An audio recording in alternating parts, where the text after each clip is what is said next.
¿Cuál es nuestro objetivo como terapeutas? Es colaborar en el abordaje integral de cada caso conjuntamente.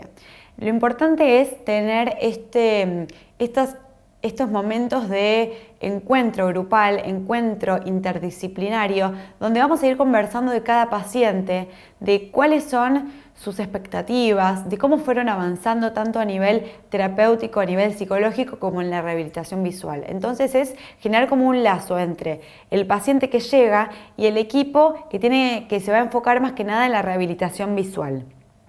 Y también algo muy importante es realizar psicoeducación al paciente y a sus familias. ¿Por qué esto? Porque hoy estamos muy habituados a que al recibir un diagnóstico de un médico, uno googlea, uno no sabe bien de qué se trata, se asusta, tiene falsas expectativas, tiene ideas equivocadas y a veces son mucho peores de lo que realmente pasa. Entonces, como terapeutas, tenemos que tener la capacidad de hablar con el paciente, de explicarle de forma fácil y sencilla de qué se trata ese diagnóstico, preguntarle cuáles son sus miedos, cuáles son sus expectativas, cuáles son sus dificultades. Si tienen miedo a perder alguna actividad en especial que ellos realmente los apasiona, que les da mucha gratificación. Y así como tenemos este encuentro con el paciente, tenerlos con los familiares. Porque muchas veces el paciente acepta rápido su diagnóstico y está tranquilo, pero los que no están tranquilos y están angustiados y están muy ansiosos son sus familiares. Entonces, hay que identificar cuáles son las personas representativas en la vida del paciente. Muchas veces son sus familiares, pero muchas otras son sus amigos, son sus compañeros de trabajo, son personas cercanas, digamos, que forman parte de una misma institución en la cual se agrupan a pacientes con las mismas patologías. Eso es muy importante identificarlos. ¿Por qué? Porque esta compañía que se identifica como importante para el paciente, nos va a ser de mucha ayuda a nosotros para el trabajo terapéutico, porque hay veces que el paciente va a querer invitar a alguien a sus sesiones y es muy importante entender que no siempre su familia es su principal eslabón, sino que puede llegar a ser un compañero laboral o un conocido o un amigo en el cual en nuestra terapia va a ser mucho más importante que quizá un familiar directo. Entonces, es importante encontrar un equilibrio en el sistema familiar para que su familia no sea como algo muy dependiente de ellos, ni ellos dependan completamente de su familia. Hay que lograr encontrar un equilibrio, tanto del paciente para su familia, como de forma al revés, ¿no? Como que la familia no deposite todo en el paciente. Entonces, nosotros acá también vamos a enfocarnos en el sistema familiar. ¿No? Nosotros desde el Centro Mayo entendemos que la familia es un sostén muy importante para el paciente y que el paciente tiene que tener la capacidad de poder derivar un poco de sus nervios o de su ansiedad o de sus expectativas también al entorno familiar, así como al terapéutico. Entonces, acá trabajamos mucho desde la terapia sistémica, donde entendemos que el sistema familiar es una unidad con reglas propias, donde cuando se altera algún integrante de esa familia, cuando sufre alguna dificultad, toda la familia va a estar completamente vinculada y afectada directa o indirectamente, porque es un sistema. Hay una modificación en uno de sus eslabones y todo el sistema va a estar cambiando. Entonces, nosotros acá hablamos siempre de que el todo es mayor que la suma de las partes y que todos los elementos de un sistema son interdependientes. Por eso le damos tanto hincapié a que el familiar también pueda consultar, de que venga aquí al centro, de que lo podamos escuchar, porque ellos son el sostén muchas veces del paciente. Pero ¿qué pasa cuando ese sostén no está muy fuerte, cuando no está sólido? Bueno, por eso también contamos con estos espacios para su familia, para que podamos hablar, para que nos puedan venir y comentar sus dudas, sus angustias, sus inseguridades. Nosotros acá también hablamos mucho de las crisis, ¿no? La crisis surge cuando estas familias, cuando este paciente se entera de su diagnóstico.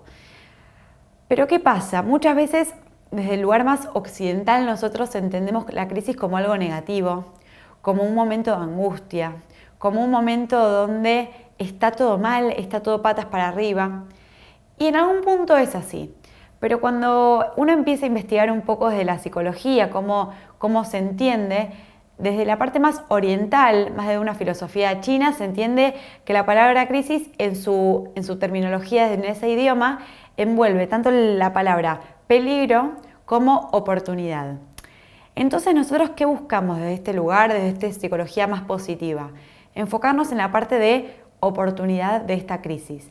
No, cuando se da esta crisis, esta ruptura en la vida quizá más tranquila y más calma de una familia o de un paciente, hay como dos opciones, ¿no? Luego de esta ruptura. Que las cosas sigan siendo de la misma forma, pero con un malestar, con una angustia, con una disfunción a nivel familiar, o que esta crisis sirva para generar oportunidades. Entonces, acá apuntamos a esta segunda parte, a la oportunidad, no cómo convivir con este diagnóstico y con una persona con baja visión y que esto sea una oportunidad.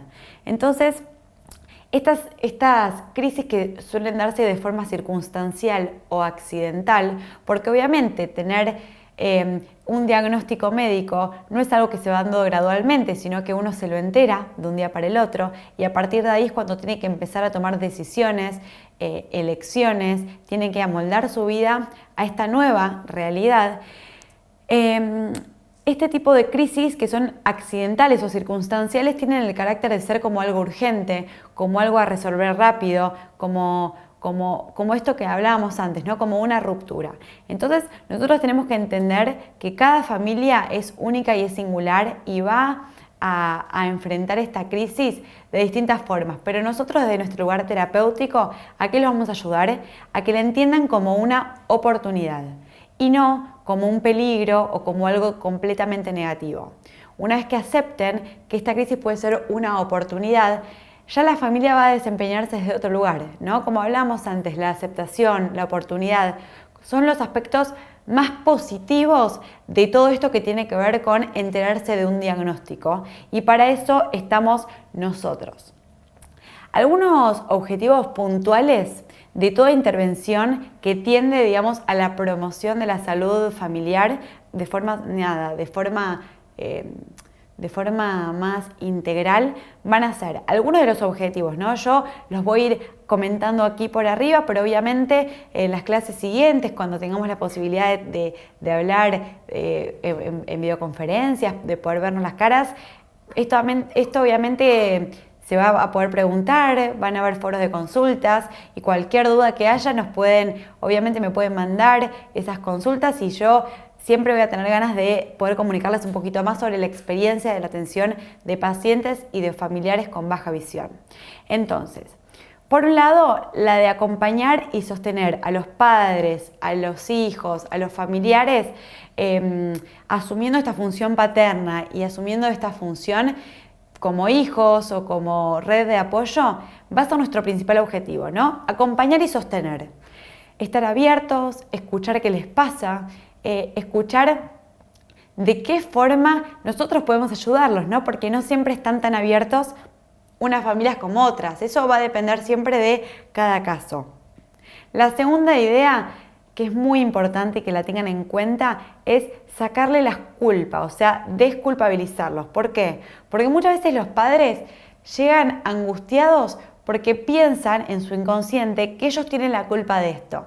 Cuando son patologías que vienen desde el nacimiento, cuando vienen nenes muy chiquitos, los padres se sienten con culpa porque piensan que la herencia es genética o cuando hay un padre, por ejemplo, diabético y este chiquito también sufre diabetes y por eso tiene retinopatía diabética, se sienten con culpa. Entonces, antes que nada, tenemos que identificar cuáles son estos conflictos que ellos tienen para decir, bueno, vos no tenés la culpa de nada, vos no hiciste nada malo. Entonces, acá hay un diagnóstico y es con lo que nosotros contamos.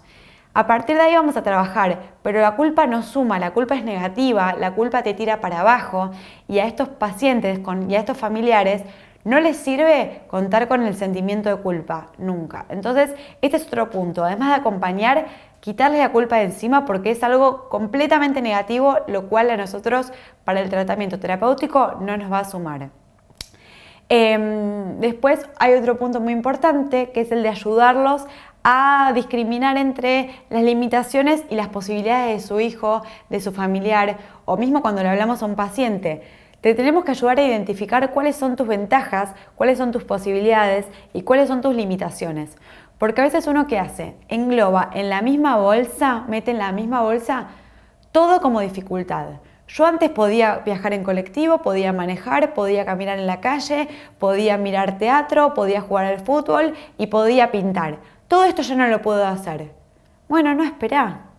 De estas 6 cosas, hay 3 que sí puede seguir haciendo. Entonces, enfoquémonos en esas 3 cosas que sí el paciente puede realizar.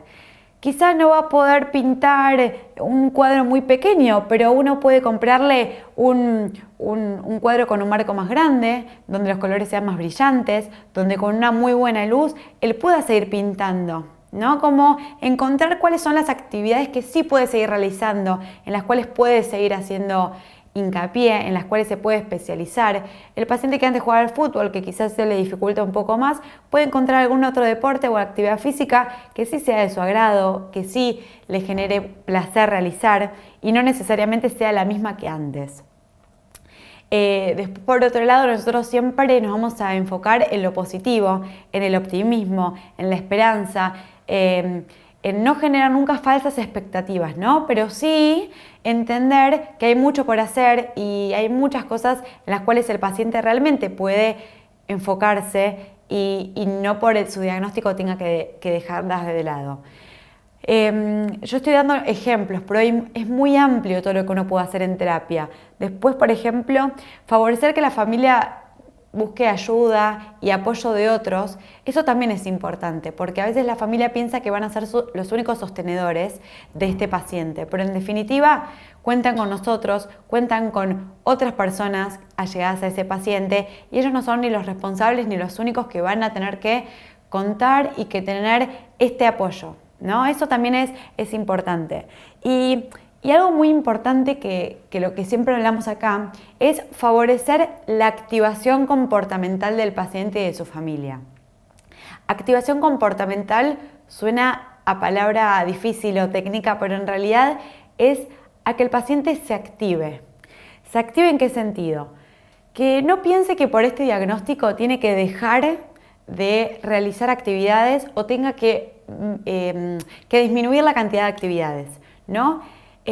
Siempre se habla de la activación como establecer redes, generar vínculos, generar actividades sociales, salir, crecer desde ese lugar, ¿no? Generando redes, generando nuevas relaciones, generando actividades sociales. Todo esto está comprobado, lo vemos acá en el consultorio. Cuando un paciente comienza a volver a salir, comienza a volver a entablar relaciones, a tener sus actividades, su estado anímico mejora automáticamente. Eso está comprobado científicamente y lo vemos aquí en el consultorio semana tras semana con los pacientes que vienen, con las situaciones que van viviendo. Entonces, activación comportamental como algo elemental y fundamental para que estos pacientes día a día vuelvan a recuperar su identidad, vuelvan a recuperar su estado anímico y automáticamente va a ir subiendo y va a ir mejorando su bienestar. Después, la segregación sucede mucho en niños, como el apartamiento, que los padres piensan que ellos tienen que hacer actividades específicamente para baja visión, y nosotros entendemos que cuanto más integrados en la sociedad ellos puedan estar, van a beneficiarse tanto ellos como sus familias. Cuanto menor sea la adaptación y ellos puedan integrarse en un contexto social normalizado, eso va a generar mayor confianza y mayor autonomía tanto en los familiares como en los pacientes. Entonces, la experiencia nos va mostrando a diario que las familias, que pese a tener un miembro digamos, a un familiar con alguna discapacidad visual, las familias que lo toman como una oportunidad y no como un peligro, mejoran su calidad de vida enormemente, ¿no? Como hay que hacer esta diferenciación. Cuando esta familia se entera de este diagnóstico o siente como esta angustia, las familias que directamente se enfocan en lo positivo, se enfocan en la oportunidad, se enfocan a generar la aceptación lo antes posible, se ve y lo vemos constantemente aquí que tienen una funcionalidad mayor que antes, ¿no? Quizá antes del diagnóstico no estaban tan unidos, quizá antes del diagnóstico no tenían tanta comunicación, pero una vez que tienen este diagnóstico, que entienden que tienen baja visión, que vienen a terapia, que tienen rehabilitación visual, que se sienten acompañados, muchas veces estas familias encuentran muchas más oportunidades de las que tenían antes, encuentran más diálogo, encuentran más apoyo entre ellos, encuentran más sostén que los que tenían antes. Y eso lo comprobamos en el día a día acá en el consultorio, ¿no? Como muchas familias que están contentas, que están muy agradecidas, porque a partir de tener este espacio terapéutico lograron ajustar roces y conflictos que existían antes del diagnóstico de baja visión y que no tenían tanto que ver con el diagnóstico en sí, sino con una disfuncionalidad que se iba dando a nivel familiar. Entonces, en este primer encuentro que estamos teniendo, en esta primera parte de nuestro curso, lo que yo me quería enfocar era en esto, en entender que en nuestro centro se trabaja desde un lugar integral, donde buscamos el bienestar del paciente y de sus familiares como desde una perspectiva global y donde entendemos que el diagnóstico y que enterarse de la noticia de un diagnóstico de baja visión obviamente no es algo fácil, pero que es importante contar con una red sólida de apoyo a nivel familiar y a nivel terapéutico. Entonces, lo que podemos trabajar un poquito hoy es desde entender de qué se trata la baja visión con una definición más de diccionario, hasta entender que la baja visión va a depender de la realidad psíquica de cada paciente y de sus familiares, ¿no? Volver siempre a esto, a que la expectativa, la historia, la angustia, los miedos de cada paciente van a repercutir en la forma de entender su baja visión, en la forma de desempeñarse, en la forma de realizar estas 5 etapas de duelo que ya hablamos que no necesariamente son en ese orden ni que se den las 5, sino que esto va a ir siendo como algo muy dinámico y va a fluir de acuerdo a cada persona, de acuerdo a cada paciente, de acuerdo a cada familia. Y que nosotros como terapeutas, nosotros como equipo interdisciplinario, siempre vamos a estar aquí con las puertas abiertas para recibirlos, para escucharlos, para explicarles la importancia de tener una red de apoyo sustentable, donde realmente somos personas que estamos disponibles para ellos, ¿no? Porque algo que vamos a seguir viendo en la clase que viene, pero que les voy a ir adelantando, es que la disponibilidad del terapeuta es una de las cosas más importantes a la hora de trabajar con los pacientes. Saber que ellos nos pueden llamar, saber que ellos nos pueden escribir, saber que cuentan con nosotros como psicólogos, como profesionales del área de la salud, como profesionales del área de la educación, siempre va a sumar mucho más para la adherencia al tratamiento, para una alianza terapéutica, más que cualquier otro conocimiento. Ellos necesitan entender que cuentan con nosotros, que ante cualquier angustia, ante cualquier consulta, ante cualquier miedo pueden recurrir. Eso es una de las cosas fundamentales a la hora de atender a los pacientes y en especial pacientes de baja visión que necesitan este sostén y más que nada durante todo el proceso activo de duelo del cual estuvimos hablando. Entonces, los impactos del diagnóstico, los modos de abordaje, las perspectivas que nosotros utilizamos en nuestro consultorio, la teoría cognitiva, la teoría sistémica, los ejemplos puntuales de técnicas, de herramientas de la vida cotidiana de los pacientes, todo eso que tiene que ver más con el trabajo puntual con los pacientes, cómo la familia los pueden ayudar, cómo el paciente puede estar tranquilo ya que entiende a qué va este tipo de terapia, todo eso lo vamos a seguir viendo en nuestro próximo encuentro. Y también quiero repetirles que hicimos una búsqueda con el equipo del área psicológica aquí en el Centro Mayo, donde encontramos muchos archivos, muchos artículos, muchos libros y mucha información que puede serles de gran ayuda a ustedes para entender más de qué se trata esto, que lo vamos a estar descargando, ustedes lo van a poder descargar acá, ya está todo subido a la plataforma virtual, porque es material de apoyo que no necesariamente todo es obligatorio, sino que hay mucho material de apoyo optativo. ¿Y esto para qué sirve? Para que ustedes puedan seguir leyendo, puedan seguir nutriéndose de este tipo de cursos a nivel virtual, donde ustedes estamos en constante comunicación para responder cualquier duda y cualquier consulta que tengan ganas de realizarme. Así que, bueno, vamos a dar por concluido este primer encuentro. Nos vamos a seguir viendo en estas próximas semanas. Vamos a tener la posibilidad de consultar, de responder y de estar en contacto. Les agradezco mucho por estar de otro lado y nos vemos la próxima vez en este curso, en el primer curso de aspectos psicológicos de pacientes con baja visión, su entorno social y familiar.